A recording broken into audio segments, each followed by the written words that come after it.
Hello friends, आज का हमारा टॉपिक है। आज के इस लेक्चर के अंदर जावा स्क्रिप्ट का नेक्स्ट कॉन्सेप्ट हम सीखने वाले हैं, जो कि हमारा है स्ट्रिंग इंडाइसेस, जिसको हम स्ट्रिंग इंडेक्स भी बोलते हैं। इससे पहले वाले लेक्चर के अंदर हमने बात की थी कि स्ट्रिंग क्या होती है, किस प्रकार से हम इसको यूज करते हैं। इन सभी टॉपिक्स को हमने डिटेल में डिस्कस कर लिया है। लेकिन अब हम बात करने वाले हैं कि स्ट्रिंग इंडेक्स कहने का क्या मतलब है। जैसे हम सिंपल तरीके से स्ट्रिंग को क्रिएट करते हुए आए हैं। फॉर एग्जाम्पल, यहाँ पर हमने एक स्ट्रिंग क्रिएट की हुई है, यहाँ पर लेट कीवर्ड की हेल्प से, और फुल नेम का वेरिएबल बनाया, जिसके इक्वल हमने स्ट्रिंग क्रिएट की हुई है शिवांगी मौर्य नेम की।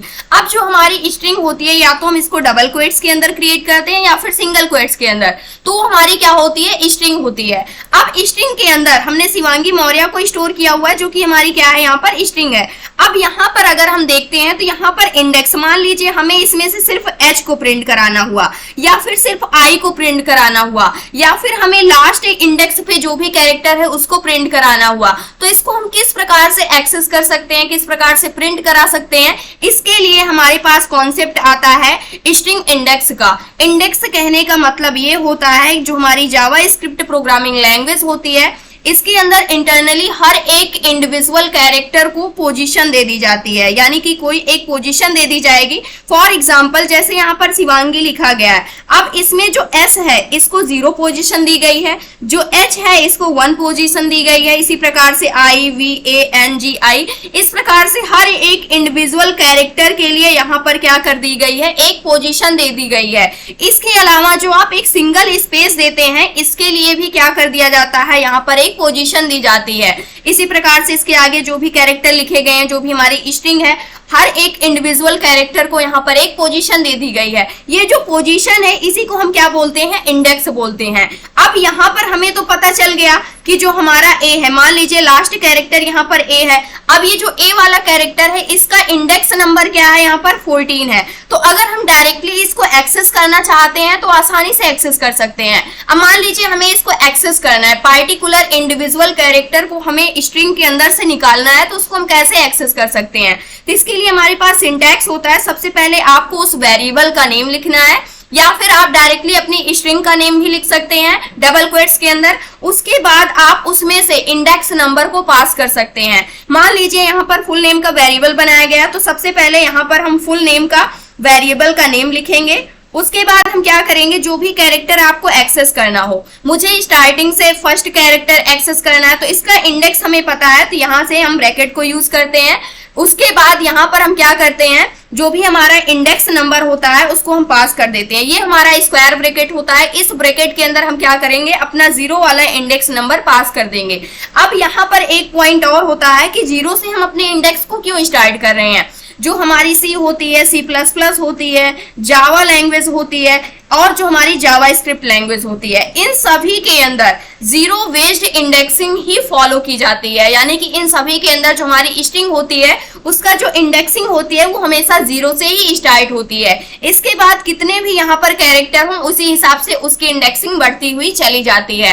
अब मान लीजिए सबसे पहले हम इसको चेक करते हैं, हमें एस को प्रिंट कराना है, तो इसको हम किस प्रकार से एक्सेस कर सकते हैं। तो सबसे पहले आ जाते हैं यहाँ पर, और इसके लिए सबसे पहले हमें वेरिएबल का नेम लिखना होगा। फुल नेम का वेरिएबल है, और स्क्वायर ब्रैकेट को यूज करेंगे। अब हमें जो हमारा फर्स्ट कैरेक्टर है वही चाहिए स्ट्रिंग से, तो हमें पता है 0 बेस्ड इंडेक्सिंग होती है, तो हमने यहाँ से इंटर किया, तो यहाँ पर आप देख सकते हैं सिर्फ एस कैरेक्टर ही हमें प्रिंट में मिला हुआ है। इसी प्रकार से मान लीजिए हमें सेकेंड नंबर पे जो कैरेक्टर है, तो इसका इंडेक्स 1 होता है, और इसको हम प्रिंट कर लेंगे यहाँ से, तो आप देख सकते हैं एच प्रिंट में मिला हुआ है। इसी प्रकार से थर्ड नंबर पे हमें जो कैरेक्टर है वो एक्सेस में चाहिए, तो इसका इंडेक्स क्या होता है, 2 होता है, तो हमारे पास आई प्रिंट होकर के आ गया है। अब मान लीजिए लास्ट जो कैरेक्टर है उसे हमें प्रिंट करना है, तो इसको हम कुछ इस प्रकार से प्रिंट करेंगे, फुल नेम।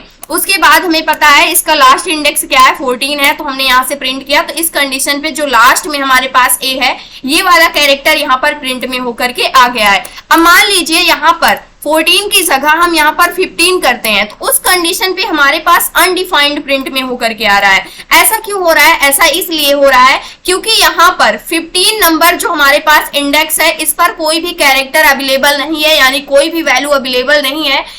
इसलिए यहाँ पर क्या प्रिंट में मिल रहा है, हमें अनडिफाइंड प्रिंट में मिल रहा है, यानी कि जो भी वैल्यू आप एक्सेस करना चाहते हैं वहां पर अवेलेबल नहीं है। मान लीजिए इसी प्रकार से कोई लार्ज इंडेक्स नंबर हम दे देते हैं, फुल नेम, और यहाँ से हमने दे दिया 100, तो इस कंडीशन पे 100 नंबर पे हमारे पास कोई कैरेक्टर अवेलेबल ही नहीं है, क्योंकि जो हमारी स्ट्रिंग है टोटल इतनी ही है, 14 तक ही है इसका इंडेक्स नंबर। तो उस कंडीशन पे यहाँ पर हमें अनडिफाइंड प्रिंट में मिलेगा। नेक्स्ट पॉइंट हमारे पास ये आता है कि जो भी हमारे पास स्ट्रिंग दी गई है, अगर इसकी टोटल लेंथ को हमें कैलकुलेट करना है तो उसको हम कैसे कैलकुलेट कर सकते हैं। तो इसके लिए जावा स्क्रिप्ट के अंदर एक लेंथ नेम की प्रॉपर्टी होती है, जिसकी हेल्प से हम किसी भी स्ट्रिंग की लेंथ को कैलकुलेट कर सकते हैं। अब मान लीजिए अगर यहाँ पर हम देखते हैं तो टोटल लेंथ इसकी कितनी है, यहाँ पर 15 के इक्वल है। 15 के इक्वल क्यों है यहाँ पर अगर आप देखते हैं, क्योंकि जो हमारा इंडेक्स है 0 से स्टार्ट हो रहा है, ये 14 तक जा रहा है। तो जो भी हमारी लेंथ होती है, जो भी आपका इंडेक्स नंबर होता है उससे +1 होता है, वही हमारी क्या होती है, टोटल लेंथ होती है उस स्ट्रिंग की। अगर यहाँ पर 14 + 1 करेंगे तो क्या हो जाएगा, 15 आ जाएगा। अब इसको हम किस प्रकार से कैलकुलेट कर सकते हैं, इसको भी हम करके देखने वाले हैं। तो इसके लिए सबसे पहले हमें वेरिएबल नेम लिखना होगा, उसके बाद हम डॉट ऑपरेटर को यूज करेंगे, उसके बाद जो हमारी लेंथ नेम की प्रॉपर्टी होती है इसको लिखना होगा। इसी प्रकार से आप वेरिएबल नेम की जगह डायरेक्टली आप अपनी स्ट्रिंग का नेम भी यहाँ पर पास कर सकते हैं, लेकिन आपको डबल कोट्स के अंदर या फिर सिंगल कोट्स के अंदर ही लिखना होगा। उसके बाद डॉट ऑपरेटर को, उसके बाद जो हमारा लेंथ प्रॉपर्टी है इसको लिखना होगा। तो इसको भी हम एक बार टेस्ट कर लेते हैं। तो यहाँ पर आ जाते हैं, जो हमारे पास फुल नेम का वेरिएबल है इसके अंदर जो हमारे पास स्ट्रिंग है इसकी लेंथ को हमें कैलकुलेट करना है। तो सबसे पहले वेरिएबल नेम हमने लिखा, डॉट ऑपरेटर को। अब इसके बाद जो हमारे पास लेंथ नेम की प्रॉपर्टी है इसको हमने यूज किया। तो यहाँ से आप देख सकते हैं इसकी जो टोटल लेंथ कैलकुलेट होकर के आ रही है वो क्या आ रही है, यहाँ पर 15 के इक्वल आ रही है। अब मान लीजिए हमें यहाँ पर सिर्फ जो शिवांगी है इसकी ही लेंथ कैलकुलेट करनी है, तो इसको भी हम कैलकुलेट कर सकते हैं। यहाँ से हमने डायरेक्टली अपनी स्ट्रिंग को ही पास कर दिया, यहाँ से शिवांगी और डॉट ऑपरेटर, उसके बाद यहाँ से हमने लेंथ प्रॉपर्टी को पास किया। तो यहाँ से आप देख सकते हैं इसकी टोटल लेंथ कितनी है, यहाँ पर 8 के इक्वल है। तो इस प्रकार से हम अपनी स्ट्रिंग की लेंथ को भी कैलकुलेट कर सकते हैं यूजिंग लेंथ प्रॉपर्टी। जावा स्क्रिप्ट के अंदर हमारे पास जो लेंथ प्रॉपर्टी होती है। अब इसके अलावा अगर मान लीजिए यहाँ पर जो हम लेंथ यूज कर रहे हैं, यानी कि लेंथ को प्रिंट करा रहे हैं, इसका टाइप क्या है ये हमें चेक करना है। तो इसके लिए हम टाइप ऑफ ऑपरेटर को यूज करेंगे और इसके बाद हम क्या करने वाले हैं, जो हमारा फुल नेम का यहाँ पर वेरिएबल है जिसके अंदर हमने अपनी स्ट्रिंग को स्टोर किया हुआ है और इसकी जो लेंथ है इसका टाइप हमें चेक करना हुआ। तो इसका टाइप यहाँ पर क्या आ रहा है, नंबर आ रहा है, क्योंकि जो हमारा लेंथ होता है, लेंथ प्रॉपर्टी होती है, नंबर वैल्यू को ही रिटर्न करती है। तो इस कंडीशन पे यहाँ पर आप देख सकते हैं इसका टाइप क्या आ रहा है, हमारे पास नंबर आ रहा है, जबकि जो हमारी स्ट्रिंग यहाँ पर है वो क्या है, स्ट्रिंग टाइप की है। अब इसके अलावा मान लीजिए हमें लेंथ के बेसिस पे पार्टिकुलर किसी कैरेक्टर को एक्सेस करना हुआ, तो हम इसको कैसे एक्सेस कर सकते हैं। मान लीजिए लास्ट कैरेक्टर को हमें एक्सेस करना है, तो यहाँ से हमने सबसे पहले इसके लिए अपने वेरिएबल नेम को लिखा जो हमारा फुल नेम का वेरिएबल है। अब इसके बाद स्क्वायर ब्रैकेट को लेंगे और इसके अंदर फुल नेम का जो हमारा वेरिएबल है इसको लेंगे, डॉट, उसके बाद जो हमारा लेंथ यहाँ पर प्रॉपर्टी है इसको हमने यूज किया और यहाँ से क्लोज कर देते हैं, इंटर करते हैं। तो इस कंडीशन पे अनडिफाइंड प्रिंट होकर के आ रहा है, क्योंकि जो लेंथ है ये 15 वैल्यू को यहाँ पर रिटर्न कर रहा है, यानी 15 नंबर इंडेक्स को रिटर्न कर रहा है और 15 नंबर पे कोई कैरेक्टर है ही नहीं, यानी कोई वैल्यू ही नहीं मिल रही। इस कंडीशन पे यहाँ पर अनडिफाइंड प्रिंट में आ रहा है। अगर मुझे लास्ट से फर्स्ट कैरेक्टर को एक्सेस करना है तो उसको एक्सेस करने के लिए हम क्या कर देंगे, लेंथ से -1 कर देंगे। तो इसके लिए हम यूज करने वाले फुल नेम और इसके बाद यहाँ पर स्क्वायर ब्रैकेट, फुल नेम का यहाँ पर हम वेरिएबल लेते हैं सबसे पहले और इसके बाद डॉट ऑपरेटर और यहाँ से टोटल लेंथ, उससे हम क्या कर देंगे, -1 कर देंगे अपने इंडेक्स को। उस कंडीशन पे लास्ट का जो कैरेक्टर हमारे पास यहाँ पर एक्सेस हो गया है जो कि हमारा ए था।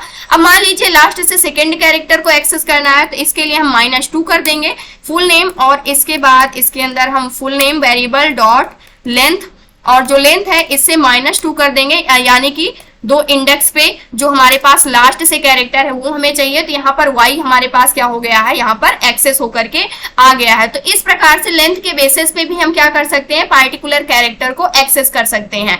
अब इसके अलावा मान लीजिए हमारे पास जो स्ट्रिंग है, फॉर एग्जाम्पल हमारे पास शिवांगी नेम की यहाँ पर स्ट्रिंग है। अब मान लीजिए इसमें से हमें पार्टिकुलर किसी कैरेक्टर को एक्सेस करना हुआ तो डायरेक्टली हम यहाँ पर अपना इंडेक्स पास कर सकते हैं। फॉर एग्जांपल 0 हमने पास किया और यहाँ से अगर आप देखते हैं तो यहाँ पर s क्या हो गया है, एक्सेस हो चुका है। तो इस प्रकार से भी हम क्या कर सकते हैं, एक्सेस कर सकते हैं। तो ये था पूरा का पूरा कॉन्सेप्ट जो कि हमारा था स्ट्रिंग इंडेक्स का। इसके अलावा कुछ और भी चीजें होती हैं, कुछ और भी कॉन्सेप्ट होते हैं, कुछ मेथड्स होते हैं स्ट्रिंग से रिलेटेड, जिसको हम आगे आने वाले लेक्चर्स के अंदर कवर करने वाले हैं। तो ये था आज का हमारा टॉपिक। आई होप दोस्तों अगर आज की इन्फॉर्मेशन आपको अच्छी लगी हो तो प्लीज वीडियो को लाइक करना, चैनल को सब्सक्राइब करना और दोस्तों के पास शेयर करना।